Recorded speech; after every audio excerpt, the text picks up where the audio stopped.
إن الحمد لله نحمده ونستعينه ونستغفره ونعوذ بالله من شرور أنفسنا ومن سيئات أعمالنا من يهده الله فلا مضل له ومن يضلل فلا هادي له وأشهد أن لا إله إلا الله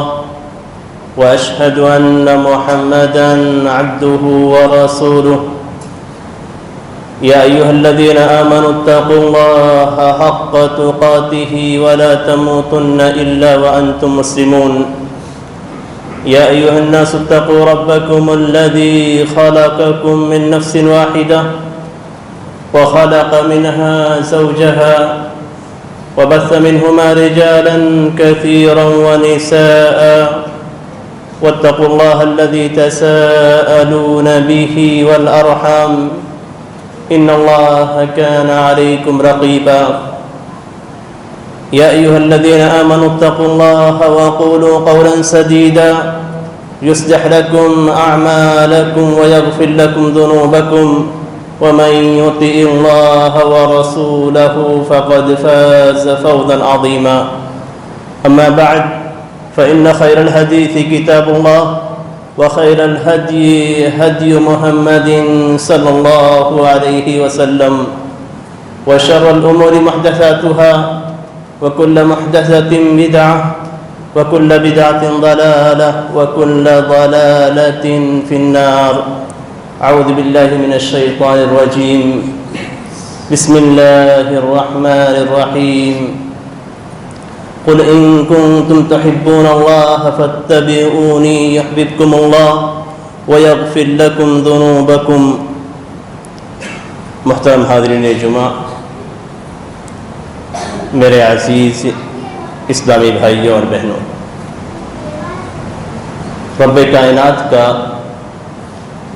ہم مسلمانوں پہ دو بڑا کرم اور فضل ہے۔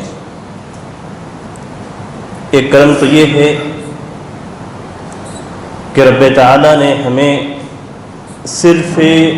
اپنی عبادت کے لیے منتخب کیا ہے، اور اس انتخاب میں بھی اللہ تبارک و تعالیٰ نے ہم پر یہ کرم اور فضل کیا ہے کہ اللہ تبارک و تعالیٰ نے ہمیں توحید والا بنایا، موحد بنایا، اور صرف اپنی عبادت کرنے والا بنایا ہے۔ یہ اللہ تبارک و تعالیٰ کا سب سے بڑا اور سب سے پہلا فضل ہے جو ہم مسلمانوں پہ ہیں۔ دوسرا فضل جو اللہ تبارک و تعالیٰ نے ہم پہ کیا وہ یہ کہ اللہ تبارک و تعالیٰ نے اپنے انبیاء کرام میں سے نبی اکرم محمد صلی اللہ علیہ وسلم کا امتی ہمیں بنایا۔ نبی اکرم صلی اللہ علیہ وسلم کا امتی ہونے کا مطلب یہ ہے کہ ہم اس نبی کے امتی ہیں جس نبی کو اللہ تبارک و تعالیٰ نے سارے انبیاء کرام پہ فضیلت عطا کی۔ ہم اس امت سے تعلق رکھتے ہیں جس امت کے افراد سب سے زیادہ جنت میں داخل ہوں گے۔ نبی اکرم صلی اللہ علیہ وسلم کی حدیث ہے، آپ صلی اللہ علیہ وسلم نے انبیاء کرام کا تذکرہ کیا اور آپ نے فرمایا کہ مجھے جنت دکھائی گئی اور جنت میں داخل ہونے والے انبیاء کرام کو دکھایا گیا۔ ایک نبی داخل ہوتے، ان کے ساتھ ایک چھوٹی سی جماعت ہوتی، دوسرے نبی داخل ہوتے، ان کے ساتھ ایک یا دو آدمی ہوتے، اور کئی نبی ایسے ہوتے جو داخل ہوتے جنت میں اور ان کے ساتھ کوئی بھی ان کے پیروکار میں سے نہیں ہوتا۔ یہ سلسلہ جاری تھا کہ نبی اکرم صلی اللہ علیہ وسلم کو ایک بڑی جماعت دکھائی گئی۔ نبی اکرم صلی اللہ علیہ وسلم نے سمجھا کہ یہ میری امت کے لوگ ہوں گے، تو نبی اکرم صلی اللہ علیہ وسلم سے کہا گیا ہے کہ یہ حضرت موسیٰ علیہ السلام کی امتی ہے۔ اس کے بعد ایک بڑی جماعت کو دکھایا گیا جو پہلی بھی جماعت سے بڑی جماعت تھی۔ نبی اکرم صلی اللہ علیہ وسلم سے کہا گیا کہ یہ آپ کی امت ہے، یعنی سب سے بڑی جماعت جو جنت میں داخل ہونے والی تھی اور ہونے والی ہوگی وہ نبی اکرم صلی اللہ علیہ وسلم کے امتی ہوں گے. اور نبی اکرم صلی اللہ علیہ وسلم سے یہ بھی کہا گیا کہ اس امتی کے اندر ان افراد میں 70,000 افراد ایسے ہوں گے جو جنت میں بغیر حساب اور بغیر عذاب کے داخل. یہ نبی اکرم صلی اللہ علیہ وسلم کی اس امت کی خصوصیت ہے کہ نبی اکرم صلی اللہ علیہ وسلم کی امت جنت میں داخل ہونے والے امتیوں میں سب سے بڑی امت ہوگی. یہ نبی اکرم صلی اللہ علیہ وسلم کی امت کی خصوصیت ہے کہ نبی اکرم صلی اللہ علیہ وسلم کی امت سے 70,000 افراد بغیر حساب اور بغیر عذاب کی جنت میں داخل ہو جائیں. اللہ کا فضل ہے، اللہ کا کرم ہے، اللہ کی نوازش ہے ہم پہ کہ اللہ تبارک و تعالیٰ نے ہمیں نبی اکرم صلی اللہ علیہ وسلم کی امتیوں میں سے بنایا. یہ فضل جتنا عظیم ہے ہماری ذمہ داری بھی اتنی ہی زیادہ بڑی ہے. جب کسی کو اللہ تبارک و تعالیٰ نوازتا ہے، کسی کو اللہ تبارک و تعالیٰ اپنے فضل سے کچھ دیتا ہے تو اس کے اوپر ذمہ داری عائد ہوتی ہے کہ جو کرم اس کے اوپر کیا گیا ہے اس کرم کا حق اللہ تبارک و تعالیٰ کے جناب میں پورا کرے. نبی اکرم صلی اللہ علیہ وسلم کے ہم امتی ہیں تو اس بات کا تقاضا ہے کہ ہم نبی اکرم صلی اللہ علیہ وسلم کے حقیقی امتی بنیں. ہم حقیقی معنوں میں ان افراد کے اندر شامل ہوں جن کو نبی اکرم صلی اللہ علیہ وسلم نے جنت میں اپنی امت کی شکل میں دیکھا ہے. ہم ان افراد کی شکل میں ہوں جن کو نبی اکرم صلی اللہ علیہ وسلم قیامت کے دن ان کے اعضائے وضو سے پہچان لیں. یہ امتی کیسے بنیں گے؟ نبی اکرم صلی اللہ علیہ وسلم کی سنت کی اتباع کر کے ہم نبی اکرم صلی اللہ علیہ وسلم کی حقیقی امتی بن سکتے ہیں. آج مسلمان ہیں اور مسلمانوں کی حالت ایسی ہے کہ کہنے کو تو مسلمان ہیں لیکن نبی اکرم صلی اللہ علیہ وسلم کی سنت سے بہت دور ہیں. وہ سنتیں جو واجب ہیں آج مسلمان ان کو بھی چھوڑ رہے ہیں اور وہ سنتیں جو سنت اور مستحب کے درجے میں ہیں انہیں جان کر تو چھوڑ ہی دیتے ہیں. نبی اکرم صلی اللہ علیہ وسلم سے محبت کرنا، آپ صلی اللہ علیہ وسلم سے محبت کرنا آپ پر ایمان لانے کا ایک حصہ ہے. اور محبت کا تقاضا یہ ہے کہ جس سے آپ محبت کرتے ہیں اس کی اتباع کریں. ان المحب لمن یحب مطیع، کہ جو محبت کرتا ہے وہ جس سے محبت کرتا ہے اس کا تابعدار بن جاتا ہے. اور اسی لیے نبی اکرم صلی اللہ علیہ وسلم سے اللہ تبارک و تعالیٰ نے قرآن مجید کے اندر فرمایا قل ان کنتم تحبون اللہ فاتبعونی یحببکم اللہ. ہم اللہ سے محبت کا دعویٰ کرتے ہیں کہ ہم اللہ سے محبت کرتے ہیں تو نبی اکرم صلی اللہ علیہ وسلم نے نبی اکرم صلی اللہ علیہ وسلم سے اللہ تبارک و تعالیٰ نے اپنی محبت کا طریقہ بتلایا ہے. اے نبی اکرم صلی اللہ علیہ وسلم آپ کہہ دیجیے کہ اگر آپ لوگ اللہ سے محبت کرتے ہیں، ان کنتم تحبون اللہ، اگر آپ لوگ اللہ تبارک و تعالیٰ سے محبت کرتے ہیں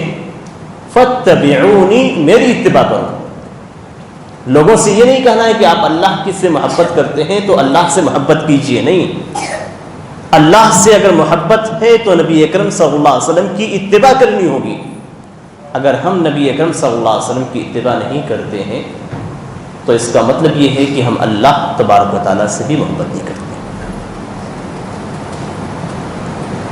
ہماری طرف سے پہلے محبت ہونی چاہیے اور یہ محبت نبی اکرم صلی اللہ علیہ وسلم کی اطاعت اور آپ کی اتباع کی شکل میں ہونی چاہیے. اگر یہ اتباع، یہ اطاعت ہمارے اندر نہیں پائی گئی تو ایسی صورت میں ہم اللہ تبارک و تعالیٰ سے محبت نہیں کرتے.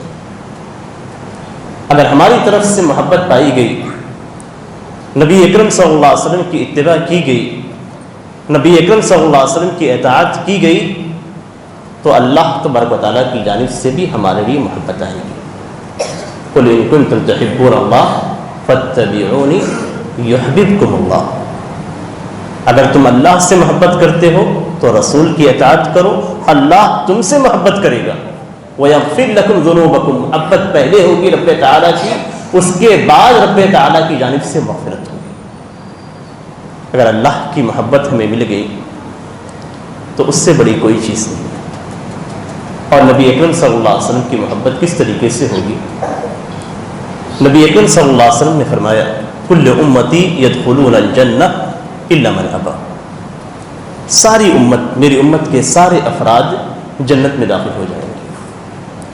نبی اکرم صلی اللہ علیہ وسلم نے اپنے امتیوں کے تعلق سے فرمایا ہے کہ میری امت کے سارے افراد جنت میں داخل ہوں گے۔ کون داخل نہیں ہوگا؟ الا من ابا، جو شخص سے میری امت میں سے، اس لیے کہ الا عربی زبان میں پہلے کی طرف لوٹتا ہے، میری امت میں سے جو شخص جنت میں داخل ہونے سے انکار کر دے گا۔ آپ سوچ رہے ہوں گے، اور کون مسلمان یہ خواہش نہیں رکھتا ہے کہ جنت میں داخل ہو؟ ہر لمحہ اس کی یہی دعا ہوتی ہے، ہر لمحہ اس کی خواہش یہی ہوتی ہے کہ کسی بھی طریقے سے اللہ تبارک و تعالیٰ مجھے جنت میں داخل کر دے۔ لیکن جو شخص جنت میں داخل ہونے سے انکار کر دے گا وہ نبی اکرم صلی اللہ علیہ وسلم کی امتیوں میں سے ہوگا۔ کل امتی یدخلون الجنہ الا من ابا۔ صحابہ کرام کو تعجب ہوا، انہوں نے پوچھا کہ اے اللہ کے رسول من یابا، کون انکار کرے گا؟ جنت میں داخل ہونے سے کوئی انکار کر سکتا ہے؟ کوئی نہیں کر سکتا ہے۔ آپ نے فرمایا کہ من اطاعنی دخل الجنہ ومن عصانی فقد ابا، جس نے میری اطاعت کی، میری بات کو قبول کیا، میری اتباع کی، وہ شخص جنت میں داخل ہوگا، اور جس نے میرے بات کی نافرمانی کی، میرے کلام اس کے سامنے آیا، میری حدیث اس کے سامنے آئی، شریعت کی بات اس کے سامنے رکھی گئی اور اس نے قبول نہیں کیا، نافرمانی کی، تو اس نے جنت میں داخل ہونے سے انکار کر دیا۔ یہ قاعدہ نبی اکرم صلی اللہ علیہ وسلم نے بتلا دیا ہے کہ جو شخص اطاعت کرتا ہے وہ جنت میں جانے کا حقدار ہے، اور جو شخص اطاعت نہیں کرتا، اتباع سنت سے منہ موڑتا ہے، وہ شخص سے جنت میں جانے سے خود انکار کر رہا ہے۔ اسی لیے نبی اکرم صلی اللہ علیہ وسلم کی محبت اور آپ کی اتباع ہمارے ایمان کا حصہ ہے۔ نبی اکرم صلی اللہ علیہ وسلم فرماتے ہیں کہ لا یؤمن احدکم حتی اکون احب الیہ من والدہ وولدہ والناس اجمعین، کہ کوئی بھی شخص مومن نہیں ہو سکتا ہے جب تک میں اس کے نزدیک اس کے والدین سے، اس کی اولاد سے اور تمام لوگوں سے زیادہ محبوب نہ ہو جائے۔ نبی اکرم صلی اللہ علیہ وسلم کا محبوب ہونا یعنی اس کی بات، ان کی بات کو قبول کرنا، نبی اکرم صلی اللہ علیہ وسلم کی اتباع کرنا۔ آپ اس کو اگر سمجھنا چاہیں تو آسانی کے ساتھ سمجھ سکتے ہیں اپنے اہل و اولاد کے اندر۔ آپ اپنی بیوی سے محبت کرتے ہیں، اس کی فرمائشوں کو پورا کرتے ہیں۔ آپ اپنی اولاد سے محبت کرتے ہیں، اس کی فرمائشوں کو پورا کرتے ہیں۔ اگر آپ نبی اکرم صلی اللہ علیہ وسلم سے محبت کرتے ہیں تو نبی اکرم صلی اللہ علیہ وسلم کی احادیث پر آپ عمل کریں گے۔ اگر آپ صرف یہ کہتے ہیں کہ میں نبی اکرم صلی اللہ علیہ وسلم سے محبت کرتا ہوں تو یہ کافی نہیں ہے۔ اگر آپ صرف یہ کہتے ہیں کہ میں نبی اکرم صلی اللہ علیہ وسلم کا امتی ہوں تو یہ کافی نہیں ہے۔ اگر آپ صرف یہ کہتے ہیں کہ میں نبی اکرم صلی اللہ علیہ وسلم کی باتوں کو مانتا ہوں، آپ اس پہ عمل نہیں کرتے ہیں تو یہ کافی نہیں۔ محبت کس درجے کی ہونی چاہیے؟ اور یہی محبت ایمان ہے، ایمان سے ہی محبت اور محبت سے اتباع ہے۔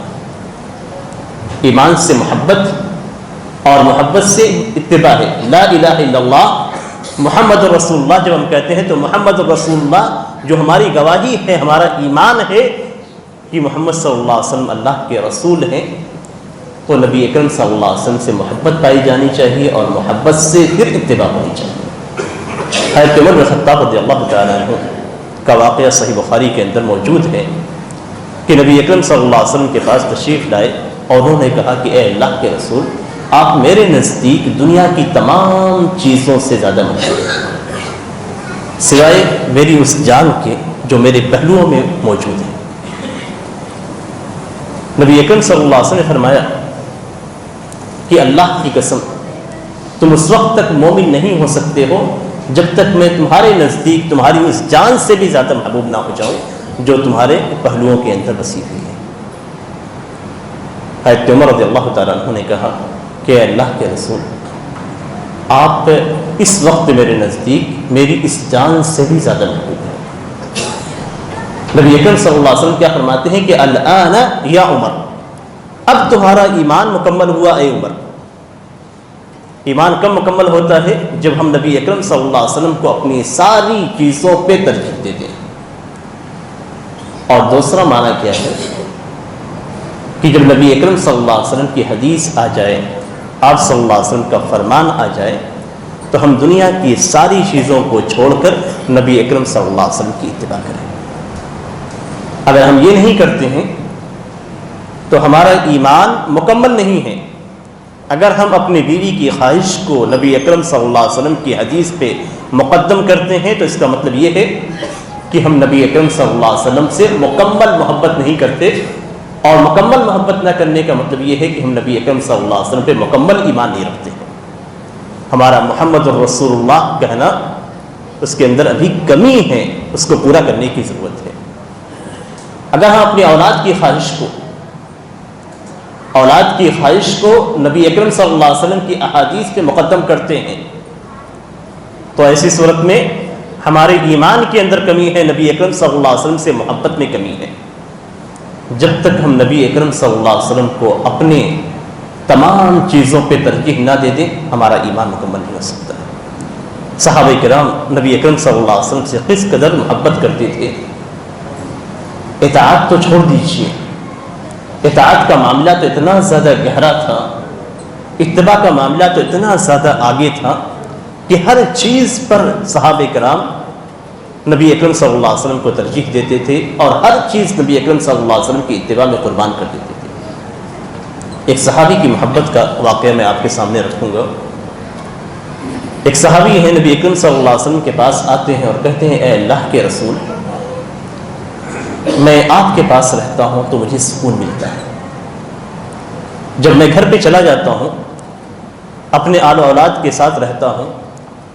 تو میں آپ کو یاد کرتا ہوں تو بے چین ہو جاتا ہوں، اور اس وقت تک مجھے چین نہیں ملتا جب تک میں آ کر آپ صلی اللہ علیہ وسلم کو دیکھ نہ لوں۔ یہ تو دنیا کا معاملہ تھا۔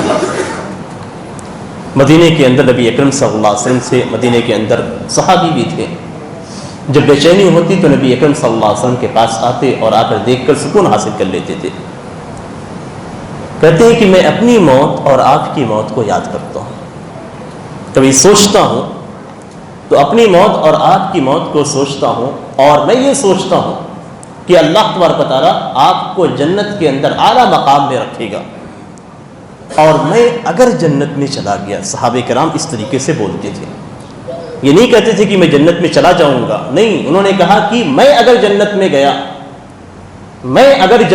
آج مسلمان تو دعویٰ کرتا ہے کہ جنت میں ایسے ہی چلا جائے گا۔ صحابی تھے،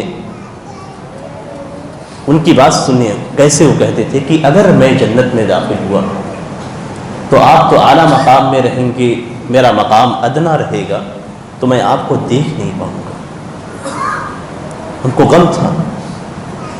کہ جنت میں پہنچنے کے بعد جب میں آپ کو نہیں دیکھ پاؤں گا تو میری طرف کتنی زیادہ ہوگی اور مجھے کتنا دکھ رہے گا جنت کے اندر، تو میں آپ کو دیکھ نہیں پاؤں گا۔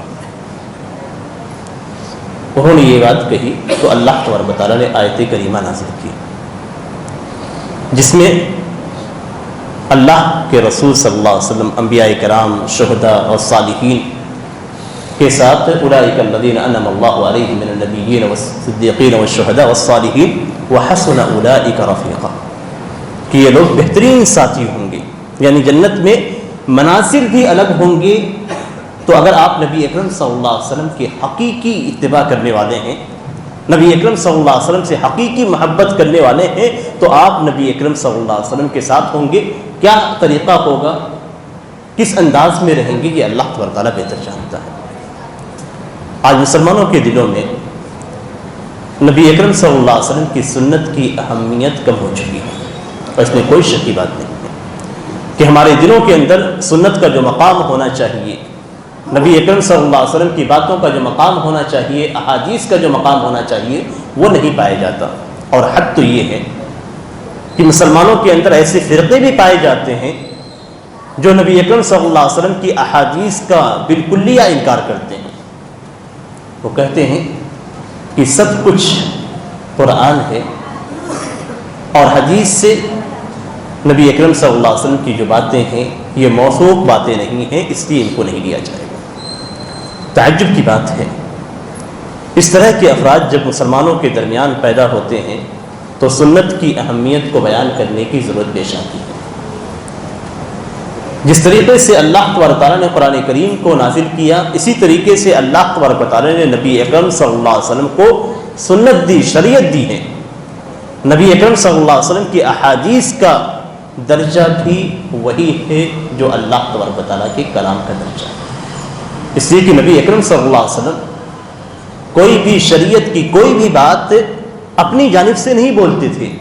جو کچھ بھی آپ صلی اللہ علیہ وسلم بولتے تھے اللہ تبارک و تعالیٰ کی جانب سے وحی کی صورت میں آتا تھا۔ وما ينطق عن الهوى ان هو الا وحی یوحى، کہ نبی اکرم صلی اللہ علیہ وسلم کوئی بات اپنی جانب سے نہیں بولتے تھے، جو کچھ بھی بولتے تھے یہ اللہ تبارک و تعالیٰ کی جانب سے وحی ہوتی تھی جو نازل ہوتی تھی۔ اور اس سے تعجب کی بات تو یہ ہے کہ ایسے افراد جو نبی اکرم صلی اللہ علیہ وسلم کی سنت کا، آپ کی احادیث کا انکار کرتے ہیں، ان لوگوں کے تعلق سے نبی اکرم صلی اللہ علیہ وسلم نے اپنی زندگی میں بدلا دیا تھا۔ آپ صلی اللہ علیہ وسلم نے فرمایا کہ الا انی اوتیت القرآن ومثلہ معہ، کہ سنو مجھے قرآن دیا گیا ہے، صرف قرآن نہیں، ومثلہ معہ، بلکہ قرآن کے ساتھ قرآن جیسی چیز دی گئی ہے۔ جس طریقے سے قرآن رب تعالیٰ کی جانب سے وحی ہے، اسی طریقے سے ایک اور چیز مجھے دی گئی ہے جو رب تعالیٰ کی جانب سے قرآن کی طرح وحی ہے۔ جس طریقے سے قرآن سے آپ دلیل پکڑتے ہیں، ایسے ہی آپ کو سنت سے دلیل پکڑنی ہے۔ پھر آپ نے فرمایا الا یوشک رجل شبعان علی اريکتہ یقول علیکم بہذا القرآن، قریب ہے کہ کچھ لوگ ایسے ظاہر ہوں جو صوفے پہ آرام سے بیٹھے ہوں گے اور بیٹھنے کے بعد وہ کہیں گے کہ علیکم بہذا القرآن، تم اپنے اوپر اس قرآن کو لازم پڑھنا، صرف قرآن کو لینا، فما وجدتم فیہ من حرام فحرموہ، اس کے اندر جو حرام چیزیں تمہیں ملے اسے ہی حرام سمجھنا۔ آپ نے فرمایا کہ جو اللہ کے رسول نے حرام قرار دیا ہے وہ ویسے ہی حرام ہے جیسے اللہ نے حرام قرار دیا۔ جو چیزیں احادیث کے اندر حرام قرار دی گئی ہیں وہ ویسے ہی حرام ہے جیسے اللہ تبارک و تعالیٰ نے قرآن کریم کے اندر حرام قرار دیا۔ ہم سنت کو بہت معمولی سمجھتے ہیں، قرآن کریم کے اندر سنت کی مخالفت کو کتنا شدید کہا گیا ہے آپ تصور بھی نہیں کر سکتے ہیں۔ قرآن کریم کے اندر اللہ تبارک و تعالیٰ فرماتا ہے فَلْيَحْذَرِ الَّذِينَ يُخَالِفُونَ عَنْ أَمْرِهِ أَن تُصِيبَهُمْ فِتْنَةٌ أَوْ يُصِيبَهُمْ عَذَابٌ أَلِيمٌ، کہ جو لوگ نبی اکرم صلی اللہ علیہ وسلم کے حکم کی مخالفت کرتے ہیں، آپ کا حکم احادیث کے اندر ہے، جو لوگ نبی اکرم صلی اللہ علیہ وسلم کا حکم یعنی سنت کی مخالفت کرتے ہیں ان کو ڈرنا چاہیے کہ انہیں عذاب علیم پکڑ لے گا یا انہیں فتنہ لاحق ہو جائے گا، یعنی اس دنیا کے اندر انہیں آزمائش میں ڈال دیا جائے گا۔ آزمائش آپ کے دین کی بھی ہو سکتی ہے، آپ کے ایمان کی بھی ہو سکتی ہے، آپ کے نفس کے اندر بھی ہو سکتی ہے، آپ کے اولاد کے اندر بھی ہو سکتی ہے، اور سب سے بڑی آزمائش تو یہ ہے کہ آپ نبی اکرم صلی اللہ علیہ وسلم کی سنت کو سننے کے بعد اس پہ عمل نہیں کرتے۔ یہی فتنہ ہے، یہ دنیا کے اندر سب سے بڑا فتنہ یہی ہے کہ آپ کو نبی اکرم صلی اللہ علیہ وسلم کی احادیث معلوم ہوتی ہے، اس کے باوجود آپ اس پہ عمل نہیں کرتے، اور یہ تو دنیا کے اندر معاملہ ہو سکتا ہے، آخرت کے اندر عذاب علیم ہے، دردناک عذاب ہے۔ عذاب علیم کا تذکرہ کفار کے تعلق سے بھی کیا گیا ہے، یعنی جو عذاب کافروں کے لیے ہے وہی عذاب اس شخص کے لیے بھی ہے جو نبی اکرم صلی اللہ علیہ وسلم کی احادیث کو ٹھکرا دیتا ہے، اس پہ عمل نہیں کرتا۔ آج ہم ایک اور غلط کام کرتے ہیں اور وہ یہ کہ جب بھی کوئی مسئلہ پوچھا جاتا ہے تو پوچھتے ہیں کہ واجب ہے یا سنت ہے، یہ کرنا ضروری ہے یا ضروری نہیں ہے۔ صحابہ کرام کے سامنے جب نبی اکرم صلی اللہ علیہ وسلم کوئی بھی حکم رکھتے تھے تو صحابہ کرام یہ نہیں پوچھتے تھے کہ اے اللہ کے رسول یہ واجب ہے یا واجب نہیں ہے، وہ یہ نہیں پوچھتے تھے کہ یہ واجب ہے یا سنت ہے۔ آج ہم جب کسی کے سامنے کوئی مسئلہ بیان کرتے ہیں تو سامنے والے کی طرف سے سب سے پہلا سوال یہی ہوتا ہے کہ کرنا ضروری ہے یا ضروری نہیں ہے۔ یہ نہیں پوچھتا ہے کہ یہ شریعت کا حکم ہے تو ختم معاملہ، سب سے پہلے اس کا سوال یہی ہوتا ہے کہ یہ واجب ہے یا واجب نہیں ہے، ضروری ہے کرنا یا ضروری کرنا نہیں ہے۔ کیوں پوچھا جاتا ہے؟ اس لیے کہ اگر ضروری ہوا تو ہم کریں گے، ضروری نہیں ہوا تو ہم سنت ہے تو چھوڑ دیں گے۔ اور یہی وجہ ہے کہ ہم مسجدوں کے اندر دیکھتے ہیں کہ بہت سارے افراد اور خاص طور پہ جمعہ کے دن یہ دیکھا جاتا ہے کہ لوگ فرض نماز کے بعد سیدھے کھڑے ہوتے ہیں اور مسجد سے باہر نکل جاتے ہیں، سنتوں کا کوئی اہتمام نہیں۔ یہ افضل ہے کہ آپ گھر میں جا کے سنت پڑھیں، اس میں کوئی شک کی بات نہیں ہے، لیکن آپ خود اپنے آپ سے پوچھیں کہ کیا آپ گھر پہ جا کے پڑھتے ہیں یا نہیں۔ یہاں سے نکلنے کے بعد ہوٹلوں کا آپس میں بات کرنا، بیکار میں وقت ضائع کرنا اور نبی اکرم صلی اللہ علیہ وسلم کی سنت راتبہ کو چھوڑ دینا، جو سنتوں میں سب سے اعلیٰ سنت مانی جاتی ہے، جس کی پیروی کرنے والا، جس پہ عمل کرنے والا جنت میں محل کا حقدار ہوتا ہے۔ سنت راتبہ جسے ہم معمولی سمجھتے ہیں اور ہر چیز کو واجب اور سنت میں تقسیم کرتے ہیں کہ واجب کی ادائیگی ہو گئی تو پھر سنت کی ادائیگی کو چھوڑ دے، نہیں، سنت کی ادائیگی میں اللہ تبارک و تعالیٰ نے جو اجر رکھا ہے وہ اجر رب تعالیٰ سے قریب ہونے کا ہے، رب تعالیٰ سے قریب ہونے کا۔ آپ کے فرض کے اندر جو کوتاہی ہوتی ہے، کمی ہوتی ہے، اب جب نماز کے لیے کھڑے ہوتے ہیں تو نماز کے اندر ہمارا ذہن بھٹکتا رہتا ہے، ہمارا ذہن کہیں اور جاتا رہتا ہے اور ہم نماز میں کھڑے رہتے ہیں، نماز ہم ادا کرتے ہیں لیکن ہمارا ذہن دوسری طرف جاتا ہے۔ یہ دوسری طرف ذہن کا جانا ہمارے نماز کے اندر کمی واقع کرتا ہے، اس سے ہمارے نماز کے اندر کمی ہوتی ہے۔ یہ سنتیں جو نماز کے بعد پڑھی جاتی ہیں یہ اس کمی کو پوری کرتی ہیں۔ ہمارا فرض، ہماری واجب جب رب تعالیٰ کے پاس ناقص پہنچتی ہے اور اس کے بعد پھر ہماری سنت نمازیں رب تعالیٰ کے پاس پہنچتی ہیں تو اس سے واجب کی تکمیل کر دی جاتی ہے، جیسا کہ حدیث کے اندر ہے کہ رب تعالیٰ کے سامنے جب واجبات اور فرائض کو پیش کیا جائے گا اس کے اندر کمی رہے گی تو رب تعالیٰ کہے گا کہ دیکھو میرے بندے کے پاس کچھ نوافل ہیں کہ نہیں ہیں، سنتیں ہیں کہ نہیں ہیں، سنتیں ہوں گی تو اس سے فرائض کو مکمل کیا جائے گا۔ ہم جب سنتوں کو چھوڑ کر ایسے ہی نکل جائیں گے اور سنتوں کی پرواہ نہیں کریں گے تو ایسی صورت میں ہماری جو نماز بھی ہے، واجب نماز، وہ نماز بھی رب تعالیٰ کے پاس ادھوری پہنچے گی۔ اور کبھی کبھی تو ایسا ہوگا جیسا کہ سنن نبی داؤد کے اندر ہے کہ آدمی نماز پڑھتا ہے، کبھی نماز کا 10واں حصہ اسے ملتا ہے، کبھی 9واں حصہ ملتا ہے، کبھی 6واں ملتا ہے، اس طریقے سے کبھی پوری نماز اس کی ہو جاتی ہے اور اسے کچھ بھی نہیں ملتا ہے غفلت کی وجہ سے۔ تو سنتوں کا اہتمام کرنا بہت ضروری ہے۔ ایسی ہی بہت ساری چھوٹی چھوٹی سنتیں ہیں، چھوٹے چھوٹے آداب ہیں، ان سارے آداب کو اپنانا نبی اکرم صلی اللہ علیہ وسلم سے محبت کی دلیل ہے۔ نبی اکرم صلی اللہ علیہ وسلم جس طریقے سے بیٹھتے تھے ویسے بیٹھنا، نبی اکرم صلی اللہ علیہ وسلم جس انداز میں لیٹتے تھے سوتے تھے اس انداز میں سونا، نبی اکرم صلی اللہ علیہ وسلم نے کھانے کے جو آداب بتائے ہیں ان آداب کا خیال رکھنا، چلنے پھرنے میں نبی اکرم صلی اللہ علیہ وسلم کی اتباع کرنا، پہننے اوڑھنے میں نبی اکرم صلی اللہ علیہ وسلم کی اتباع کرنا، یہ معمولی سنتیں ہم نے بالکل چھوڑ رکھی ہیں۔ ان ساری سنتوں کو اگر ہم اپنی زندگی میں اپنائیں تو یہی حقیقت میں نبی اکرم صلی اللہ علیہ وسلم سے محبت ہے اور یہی حقیقت میں اتباع سنت ہے اور یہی حقیقت میں محمد رسول اللہ پر ایمان لانا ہے۔ تو ہمیں چاہیے کہ ہم سنتوں کو معمولی نہ سمجھیں، نبی اکرم صلی اللہ علیہ وسلم کی جو بھی سنت ہم تک پہنچتی ہے ہماری کوشش ہونی چاہیے کہ ان سنتوں پہ ہم عمل کریں، چھوٹی سنت ہو یا بڑی سنت ہو۔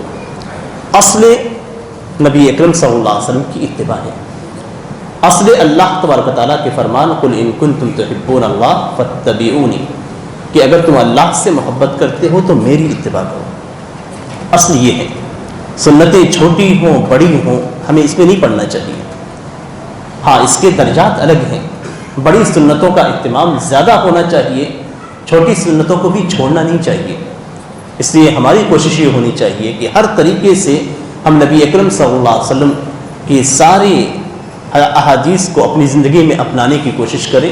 آپ صلی اللہ علیہ وسلم کے جو بھی طریقے ہیں ان سارے طریقے کو اپنی زندگی میں اپنائیں، چھوٹی ہوں یا بڑی ہوں، واجب ہو یا سنت اور مستحب ہو، ہر چیز کو اپنی زندگی میں اپنائیں۔ یہی حقیقت میں اتباع سنت ہے اور اسی کی آج ضرورت بھی ہے۔ اللہ تبارک تعالیٰ سے دعا ہے کہ اللہ تبارک تعالیٰ ہمیں نبی اکرم صلی اللہ علیہ وسلم کا صحیح متبع بنائے، آپ صلی اللہ علیہ وسلم کی احادیث پر عمل کرنے والا بنائے، آپ صلی اللہ علیہ وسلم کی سنتوں سے محبت کرنے والا بنائے، ہمارے دلوں کے اندر نبی اکرم صلی اللہ علیہ وسلم کی سنت کو پیوست کر دے، ہمارے ایمان کو اللہ تبارک و تعالیٰ پہ اور اللہ کے رسول صلی اللہ علیہ وسلم پہ مضبوط بنا دے، آمین۔ بارک اللہ علی ولکم فی القرآن العظیم ونفعنی وإیاکم ما فیہ من الآیات والذکر الحکیم، انہ تعالی جواد کریم ولکم بر رؤوف رحیم۔